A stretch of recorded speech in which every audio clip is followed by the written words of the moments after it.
Good evening everyone, welcome back to Grandma's Handbag. Glad you could join us. Long time no bag, said no one ever. Except this time, the bag is back. Yes, it's time for a record roundup, some more vinyl finds, number 15, and I've been theming them a little bit lately.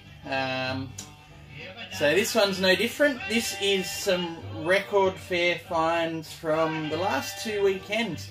Just some small local ones. One was a book fair, and then just yesterday a record fair with Christian, an old neighbour and friend of mine, and viewer on the VC as well. So Christian, always enjoy it, and look forward to doing it again. So we'll get into the handbag in just a second. Firstly though, the very metal, not at all really, Helper is a Celtic red ale, so it's nice and rust red, good bit of malt, surprisingly hoppy this one as well, definitely one of those craft beer versions, but not too bad at all. Cheers.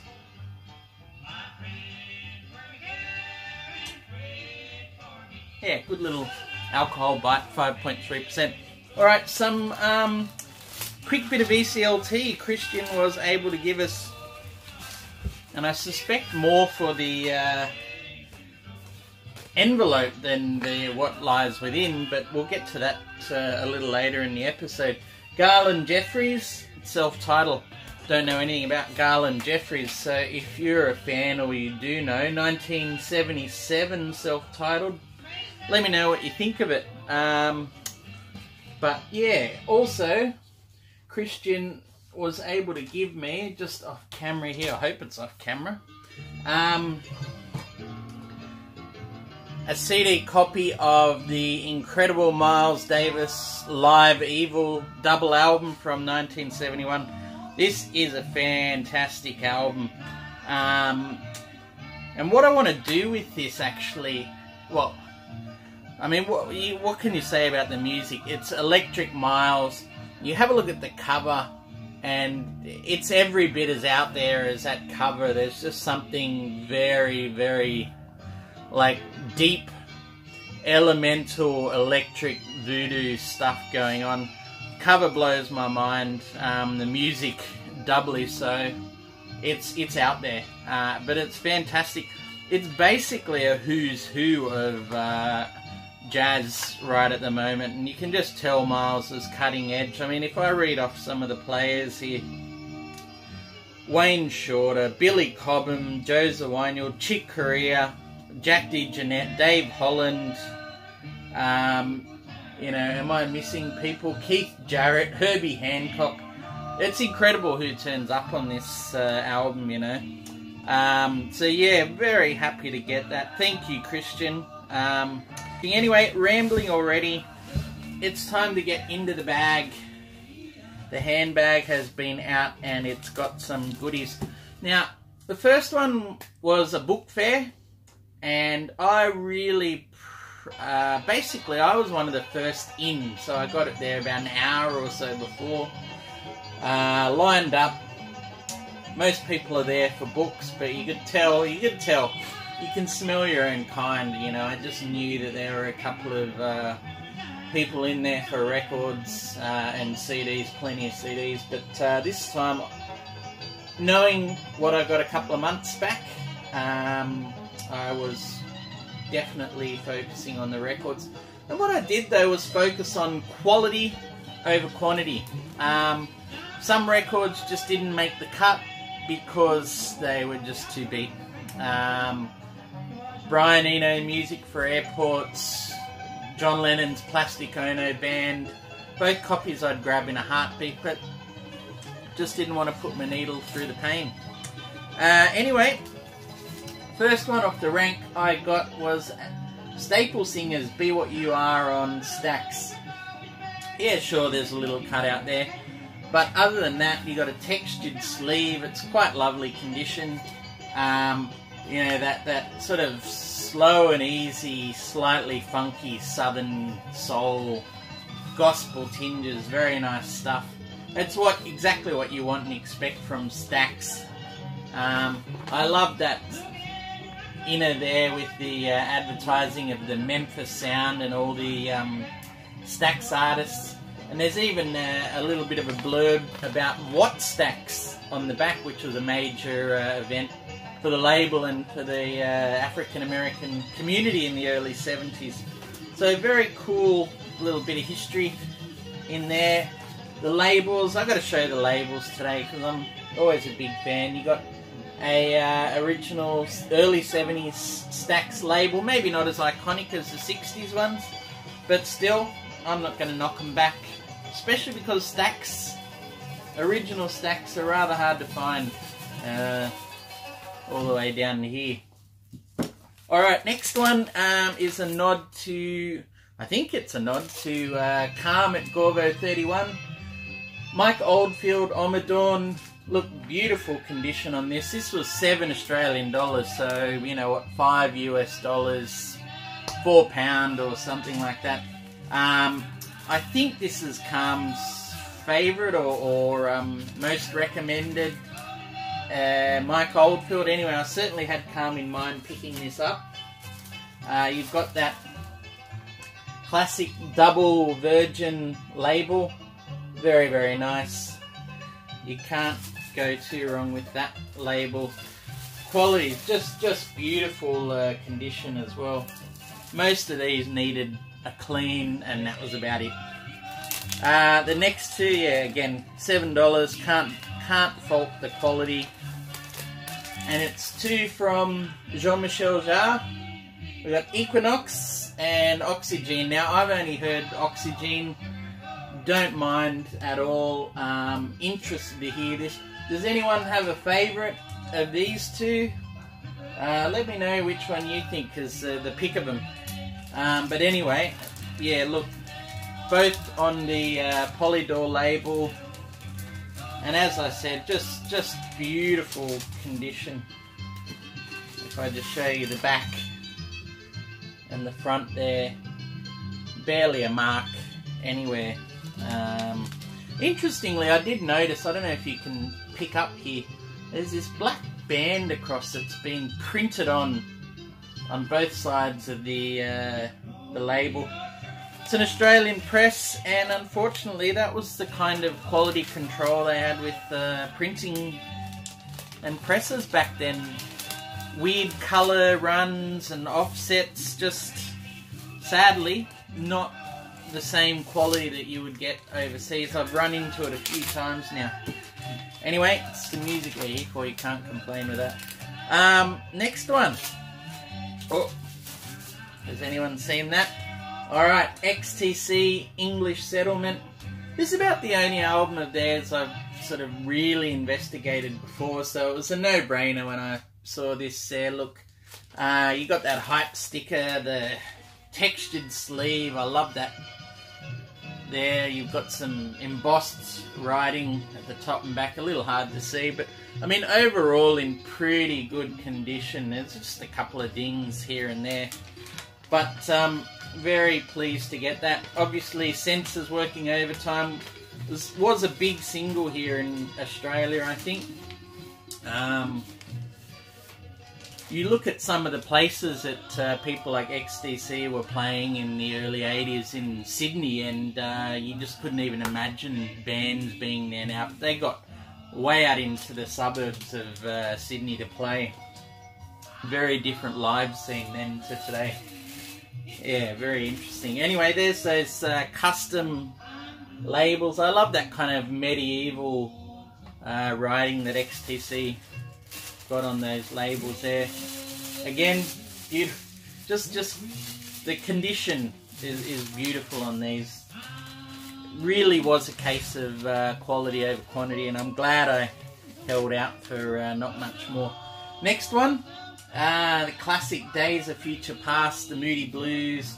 This is a late 60s Australian press.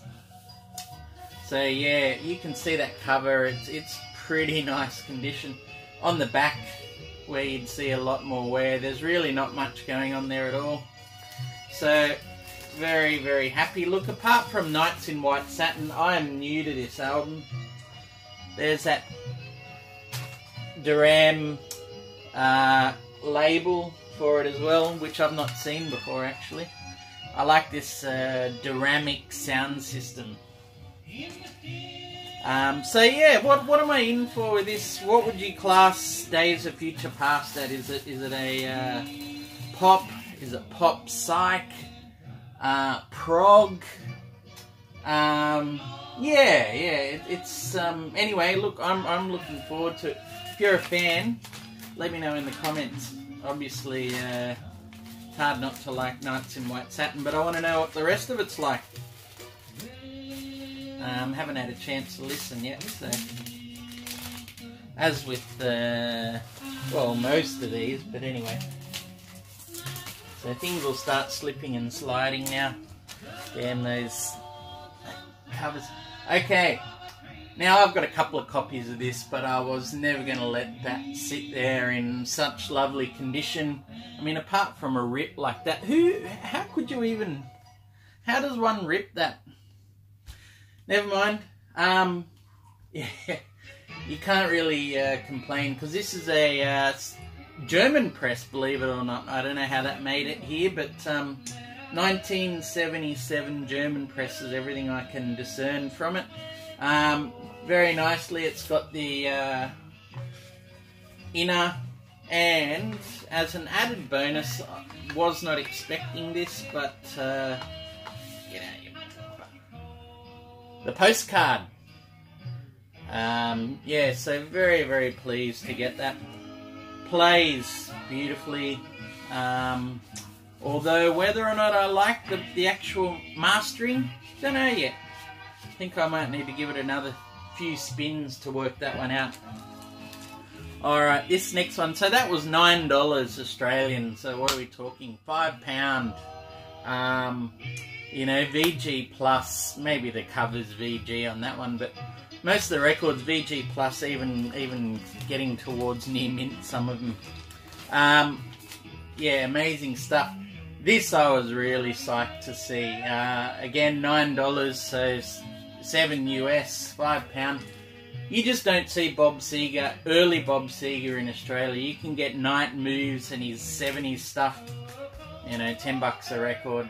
Most stores you go to, but here you don't see this one. I believe this is their first album, Ramblin' Gamblin' Man, and it's lovely condition. The only gripe is $1.50 someone's written on there, tiny little bit of wear, but I mean, this is 50 years old I think this year or next, this album.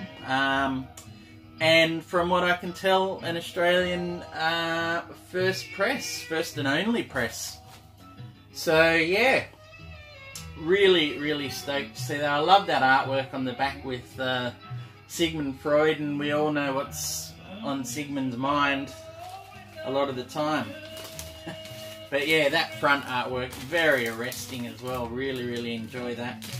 And yeah, again, the vinyl is just in lovely condition.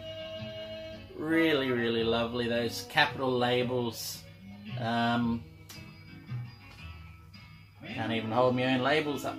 Yeah, stoked to find it. So explorations await very, very soon, I hope. But yeah, very keen to get that on. Alright, so the last one for the first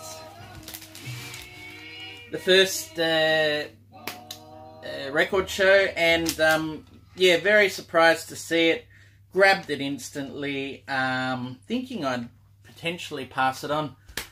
Haven't heard them really in years, but was totally surprised and really happy to grab Black Sabbath Sabotage. So this, again, an original Australian press. Yeah, okay, there's a little bit of laminate that's peeling on the edge of the covers. You know, but outside of that, the integrity of the rest of the cover is pretty good. There's not a whole amount of wear or anything on there. And I've not heard this or pretty much any other album of theirs outside of possibly Paranoid before. Put this on and man, I was blown away. Definitely on the Sabbath train and looking forward to more of their stuff. So if you know what... I mean, I'd love to get their first album, Black Sabbath. But very happy to get this. This was $12. And the record is not party trashed or anything like that. Really nice condition. You got those UFO labels. Was kind of hoping for the Vertigo Swirl, but, you know, what are you going to do? This is 75, I think this album came out, so they'll be on the Swirl by that stage anyway. But, yeah, absolutely thrilled to get that. So, on to yesterday's finds. The first few I've got to show you here I picked up for $1 each. So I just basically wasn't finding a lot. Had a look through this one bin. I don't even know why, because he had CDs mainly in the rest of it. But this sort of forlorn-looking bin there that no one was checking through or anything like that. So I just started having a flick. Nothing amazing. A couple of things caught my eye, but then getting down to the end of the box, I found 3 without covers. So I'll try and put a little thing up somewhere up here of what the original cover would look like. But grab these. They were all Australian bands, independent labels out of the 1980s, late 1980s, sort of 87, 88, 89. So, and again, all in lovely condition. This one is Broken Down Man by Scrap Metal, a band I'd not heard of before. And I haven't played this, but my research tells me that their members of the band were Pigram Brothers. Now, the Pigram Brothers in Australia, they went on later to... They're a very musically famous family in the northwest of Australia, Indigenous family. So they have, you know, Indigenous folk, you know, roots, country-ish music. But this early album of theirs, I'm feeling is going to be a bit rockier. So yeah, interested to hear what's going to go down with that. Now this other one, actually, I am just absolutely thrilled to bits to get it. Actually, you know what? It's a Beast of Bourbon Sour Mash. I'm going to put this on right now because I'm pumped. I you know, just need to see what is going on here. Thank you, Bill Monroe.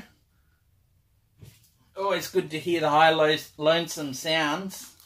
But we got to get into Beasts of Bourbon. Now, these guys, I don't know what to put them as. Is it too much to call them kind of like a underground AC/DC? That's kind of the reputation they hold here in Australia. So, yeah. I don't know. You let me know what you think if you can hear this in the background. It's raw, it's rough, it's bluesy, it's really rocking, mean, nasty pub stuff, you know, like if AC/DC were influenced by the Stooges instead of Chuck Berry, this is more what you're in for here with Beasts of Bourbon. But yeah, absolutely stoked to find this for $1 as well. Fairly cult Australian band, almost a super group of indie bands in the 80s as well.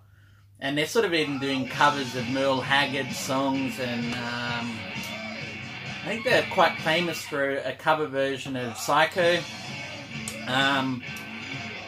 Not the Sonics one, but the country version. You think I'm psycho, don't you, mama? Anyway, I forget who that is. Alright, on the similar sort of vein, we've got the Wreckery, who were an 80s band out of Melbourne. I don't know, they're sort of not the same as the Bad Seeds, but kind of maybe influenced by them. I always conflate them with another band called Crime and the City Solution. So you've got that sort of bluesy, vaguely post-punky, or sometimes touching on gothy feel. But yeah, I'm interested to check in on them. They're also on a quite a famous label there, local label called Citadel. And Citadel put out a whole host of other bands. It might have even included the Hoodoo Gurus early on. So yeah. It's found this for $1. Big Country Steel Town. I've heard of people whisper this is a kind of a minor classic, or a lost classic, if that's even a phrase, on the Mercury label. So yeah, I've kept an eye out, and most other places have had this for $10, $12, and to find it for $1, very, very happy. Nice condition. I love that kind of, I don't know if it's Art Deco-y or that kind of 1930s, almost Russian Soviet feel artwork or something too. Great stuff. And I was going to leave it there, but I thought, well, why the hell would you leave it there when you've got the one that started it all for Big Country? Now, I only know the track 1, side 1, which is In a Big Country. That was a huge hit here. Still hear it on the radio all the time. But yeah, for $1, if I've got Steel Town, I've got to have the first one. 1983. Steve Lillywhite produced, and yeah. The last one for $1, I have no idea on this whatsoever, but judging by the folky sort of cover, vaguely psychedelic, hand-drawn, double LP on the Yugoton label, which is Yugoslavian. So I'm hoping for some sort of Yugoslavian psych thing going on here. Arsen Dedic, Homo Valans. If anyone knows anything at all, completely in the dark here. It's all written in Yugoslavian, so yeah. Alright, last two now for the episode. And these, I was very happy. So after only spending, what was that, $6 on those last 6 records, had a little bit of money left over, and I found a pair that I couldn't let go. Now, the first one I've been looking for years, and you just don't see it turn up here. I don't know why, but there we have it, John Cale, Helen of Troy. Now, John Cale's 3 Island albums in the 70s, to me, are just about flawless.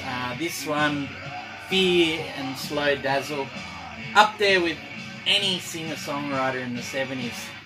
Challenging, uncompromising, songwriting at its best, great performances. It's got everything going for it for me. So to find this is an Australian press. Very, very happy indeed. Look, you know, a little bit of wear on the reverse and on the front. Maybe we can do that. Is it magic eraser trick? I don't know. I've got to research more on that. But this was $20. Got it down to $15, I think. And yeah, really very nice condition. You know, apart from a tiny bit of writing on the label, which again isn't going to hurt it, it's pretty much near mint, just beautiful. Love that Island label. And yeah, there's just so many good tracks on this one, you know. You've got Leaving It Up to You, Cable Hogue is just a stunner. There's his version of Jonathan Richman's Pablo Picasso, such a great version there. And the beautiful I Keep a Close Watch, although I like Cale's version on Music for a New Society better. It's just that little bit more desolate.